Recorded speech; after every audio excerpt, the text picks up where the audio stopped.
I feel like I'm losing my mind. Is everybody in the world blind? Please, Lord, give me a sign, a sign. I feel like I'm losing my mind. Is everybody in the world blind? Please, Lord, give me a sign, a sign. I wanna be the greatest. Everybody on the fake shit. I look around and feel like everybody is the fakest. I make this every day and I'm impatient, hoping one day I blow up from the basement. Statement. Tragic cases that I've ever covered. What happened to JJ and Tylee Ryan? If you don't know who they are, they were two kids who went missing in 2019 and were later found buried in their stepfather's backyard. Their mother, and I use that term loosely, Lori Vallow, and her husband, Chad Daybell, are now facing multiple charges of murder, conspiracy, and obstruction of justice. But how did this happen? How did a seemingly normal family turn into a cult-like group that believed in zombies, apocalyptic visions, and dark spirits? And what was the motive behind this horrific crime? In this video, I'm going to break down the timeline of events, the evidence, and the theories that have emerged in this case. So grab your popcorn and buckle up, because this is going to be a wild ride.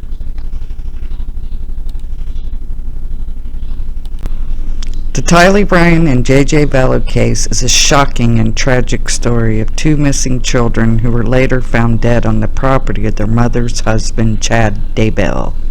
The case involves multiple deaths, religious beliefs, and a web of lies that span several states and years. Here are some of the key events in the case, based on various sources. In 2006, Lori Ryan married Charles Vallow, her fourth husband. She had 2 children from a previous marriage, Colby and Tylee. In 2014, Lori and Charles adopted JJ, who was the biological grandson of Charles' sister, Kay Woodrow. JJ had autism, and Lori was a devoted mother to him. That's what friends and family say. In 2017, Lori became interested in the books and podcasts of Chad Daybell, a doomsday author who lived in Idaho with his wife Tammy and their 5 children. In 2018, Lori met Chad in person, and they started doing religious podcasts together. They also developed a romantic relationship and believed they were reincarnated souls who had been married many times before. In 2019, things took a dark turn. Lori's friend said she started talking about zombies, people whose souls were taken over by dark spirits. She also called Charles a demon and threatened to kill him. In February 2019, Charles filed for divorce from Lori and expressed his fear for his and the children's safety. He also said Lori had withdrawn $35,000 from their joint bank account. In July of 2019, Charles was shot and killed by Lori's brother, Alex Cox, who claimed self-defense. Lori did not tell JJ's grandparents or Tylee and moved to Idaho with the children shortly after. Lori did send a text message to Charles' oldest sons, just telling them their father had died, not giving them no other explanations. In September of 2019, JJ and Tylee disappeared. The last known sighting of Tylee was on September 8th at Yellowstone National Park with Lori, JJ, and Alex. The last known sighting of JJ was on September 23rd at his school in Rexburg, Idaho. In October of 2019, Tammy Daybell died in her sleep. That's what Chad told authorities, that she had a cough, and he declined an autopsy. And he just so happened to marry old Lori 2 weeks later in Hawaii. In November of 2019, JJ's grandparents requested a welfare check on him after not hearing from him for months. Lori lied to the police about his whereabouts and fled to Hawaii with Chad the next day. In December of 2019, police announced that JJ and Tylee were missing and that their disappearance was linked to Tammy's death. They also said Lori and Chad were persons of interest in the case. In January of 2020, Lori was ordered by a court to produce JJ and Tylee by the 30th of January or face legal action. She failed to do so and remained in Hawaii with Chad. In February 2020, Lori was arrested in Hawaii on charges of desertion and non-support of a dependent children, as well as obstruction of justice, contempt of court, and solicitation to commit a crime. She was extradited to Idaho in March. In June of 2020, the police searched Chad's property and finally found the remains of JJ and Tylee buried in different locations. Chad was arrested on charges of destruction or concealment of evidence. He has pleaded not guilty and is awaiting trial. In August of 2020, Alex Cox's death was ruled as natural causes. He had died in December of 2019 from a blood clot in his lung. Very suspicious, in my opinion. In May of 2021, Lori and Chad were indicted on several charges, including first-degree murder of JJ and Tylee, conspiracy to commit murder of JJ, Tylee, and Tammy Daybell, grand theft by deception of Social Security benefits for JJ and Tylee after their deaths, insurance fraud related to Tammy's life insurance policies, and conspiracy to commit destruction or concealment of evidence. They both pled not guilty. Lori Vallow Daybell is on trial in Idaho for the murders of her two children, JJ Vallow, Tylee Ryan, and her husband's previous wife, Tammy Daybell. The trial began on April 17, 2023, and has been ongoing for nearly 3 weeks now, with witness testimony and evidence presented by the prosecution. Lori Vallow Daybell has pled not guilty to 6 charges, including 2 counts of first-degree murder and conspiracy to commit first-degree murder. The case has drawn attention for their religious beliefs of Lori Vallow Daybell and her husband Chad Daybell, who allegedly taught that some people were zombies possessed by dark spirits and that the world would end in July 2020. But here we are, still going strong. The remains of JJ Vallow and Tylee Ryan were found on Chad Daybell's property in June of 2020, several months after they were last seen alive in September 2019. We all know Tammy died October 2019 from what was initially ruled natural causes, but later determined to be homicide after her body was exhumed in December of 2019.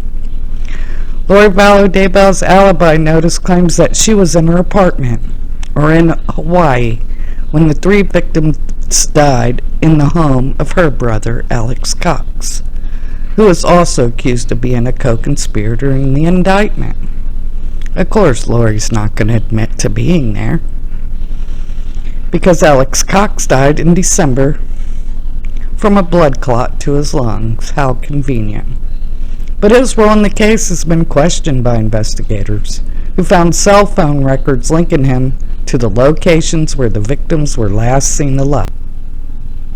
The defense has cross-examined several witnesses, including former friend of Lori Vallow Daybell, who testified about her beliefs and behavior before and after the deaths of the victims. The trial is expected to last until May of 2023, with more witness and evidence to be presented by both sides. But the question I have today watching this trial is, why are the witnesses who are connected to the cult in the Lori Vallow Daybell case telling the judge they went against a court order and watched content related to the case. The Lori Vallow Daybell case is one of the most shocking and complex murder cases in recent history. Lori Vallow Daybell and her husband Chad Daybell are accused of killing Lori's two children, J.J. Vallow and Tylee Ryan, as well as their former spouses and other people who allegedly interfered with their apocalyptic beliefs. The couple belonged to a cult-like group that followed Chad's teachings about preparing for the end of the world and identifying people as zombies or dark spirits. The case has attracted widespread media attention and public interest, especially after the remains of JJ and Tylee were found buried in Chad's property in June of 2020. Many people have been following the developments of this case online through podcasts, documentaries, news articles, and social media. However, some of these people are not just curious observers, but potential witnesses who have been ordered by the court to avoid any exposure to information related to the case. According to court documents, several witnesses who are connected to the cult have admitted to the judge they violated a protective order that prohibited them from watching or reading any content about the case. The protective orders was issued to ensure a fair trial for Lori and Chad, and to prevent any prejudice or influence on the witnesses' testimony. The witnesses who confessed to breaking the order include Melanie Gibb, Lori's former friend who was involved in the cult and who we heard Lori and Chad talk about zombies. David Warwick, also Melanie's boyfriend who stayed at Lori's apartment around the time JJ disappeared, and Summer Shiflett, Lori's sister who initially defended her but later changed her mind. The witnesses claimed that they watched or read some content about the case out of curiosity, ignorance, or confusion about the scope of the protective order. They also said they did not discuss the case with anyone else or change their statements because of what they saw or heard. The judge accepted their explanations and did not impose any sanctions on them, but warned them strictly to comply with the order in the future. The fact that these witnesses went against the court order and watched content related to the case raises some questions about their credibility and motives. Why did they feel the need to seek out more information about the case when they were already involved in it? Did they want to learn more about what happened to JJ and Tylee, or did they just want to find out what other people were saying about them? Did they have any doubts or regrets about their role in the cult or the relationship with Lori and Chad? Or did they try to align their testimony with what they saw or heard, or did they stick to their original statements? How will their actions affect the outcome of the trial and the quest for justice for JJ and Tylee? Leave me a comment to what you think the reason is for them doing this, knowing better. I think they should have been sanctioned. I think if they made plea agreements to not be prosecuted in turn for their testimony, I think that should be reneged on too.